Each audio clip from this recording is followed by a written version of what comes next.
नमस्कार मित्रांनो, सर्वांसाठी घरे या योजनेअंतर्गत सरकारने 2023 साली मोदी आवास योजना नावाची एक योजना या ठिकाणी चालू केली होती आणि या योजनेमध्ये आता काही बदल करण्यात आलेला आहे आणि तो नेमका बदल कोणता आहे याविषयीची माहिती आज आपण मित्रांनो या व्हिडिओच्या माध्यमातून घेणार आहोत। तर त्यापूर्वी या चॅनलवर तुम्ही नवीन असाल तर अशाच प्रकारच्या नवनवीन अपडेटसाठी केटी डिजिटल मराठी या यूट्यूब चॅनलला तुम्ही नक्की सबस्क्राइब करा, जेणेकरून तुम्हाला अशाच अपडेट ज्या आहेत त्या भेटत राहतील। तर मित्रांनो, सर्वप्रथम 28 जुलै 2023 रोजी सर्वांसाठी घरे 2024 हे राज्य शासनाने धोरण राबवलेलं होतं आणि जे बेघर आहेत आणि कच्च्या घरात वास्तव्य करतात अशा पात्र लाभार्थ्यांना 2024 पर्यंत स्वतःच हक्काचं घर मिळावं असा या योजनेचा हेतू होता। मित्रांनो, अनेक योजना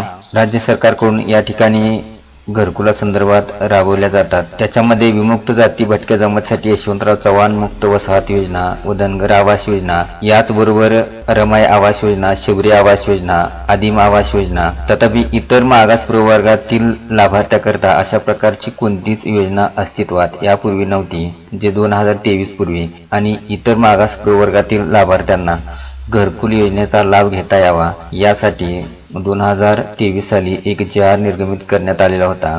त्या JR मध्ये नंतर काही बदल होत गेले। त्याच्यानंतरचा जो JR आहे हा JR 27 सप्टेंबर 2023 रोजी निर्गमित करण्यात आला आणि त्यामध्ये काही बदल केलेत। मित्रांनो, आता अजून एकदा या मोदी आवास घरकुल योजनेमध्ये काही बदल करण्यात आलेले आहेत। तर ते बदल कोणते आहेत याची माहिती आपण इथं पाहणार आहोत। तर मित्रांनो, या ठिकाणी 10 जून 2024 ला एक शासन निर्णय निर्गमित केलेला आहे। या ठिकाणी असं लिहिलेलं आहे की शासन शुद्धीपत्रक। तर इथं प्रधानमंत्री आवास योजनेच्या धर्तीवर राज्यात ग्रामीण भागात वास्तव्य असणाऱ्या इतर मागास प्रवर्ग, विमुक्त जाती व भटक्या जमाती आणि विशेष मागास प्रवर्गातील पात्र कुटुंबांना घरकुल योजनेचा लाभ देण्यासाठी मोदी आवास घरकुल योजना राबवण्यास मान्यता देण्यात आली आहे। आता मित्रांनो, जो बदल केलेला आहे तो काय बदल आहे?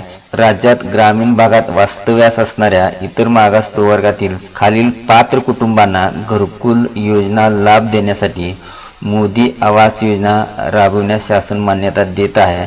याच्यामध्ये एक आवास प्लस मधील प्रतीक्षा यादीत नाव असलेले लाभार्थी, आवास प्लस प्रणालीवर नोंद झालेले परंतु ऑटोमॅटिक सिस्टीमद्वारे रिजेक्ट झालेले पात्र लाभार्थी आणि जिल्हा निवड समितीने शिफारस केलेले लाभार्थी। तर मित्रांनो, या लाभार्थ्यांचा यापूर्वी या मोदी आवास योजनेमध्ये समावेश होता। तर मित्रांनो, याऐवजी त्यांनी इथं असा बदल केलेला आहे की राज्यात ग्रामीण भागात वास्तव्यास असणाऱ्या इतर मागास प्रवर्ग, विमुक्त जाती व भटक्या जमाती आणि विशेष मागास प्रवर्गातील ग्रामसभेमार्फत निवड करण्यात आलेल्या पात्र कुटुंबांना घरकुल योजनेचा लाभ देण्यासाठी मोदी आवास योजना राबवण्यास शासन मान्यता देत आहे असे वाचावे। म्हणजे जे वरचे जे 3 आहेत, आवास प्लस मधील नाव असलेले लाभार्थी, ऑटोमॅटिक सिस्टीमद्वारे रिजेक्ट झालेले लाभार्थी आणि जिल्हा निवड समितीने शिफारस केलेले लाभार्थी, याऐवजी मित्रांनो आता या मोदी आवास योजनेमध्ये जे विशेष मागास प्रवर्गातील आणि ग्रामसभेमार्फत निवड झालेले जे पात्र लाभार्थी आहेत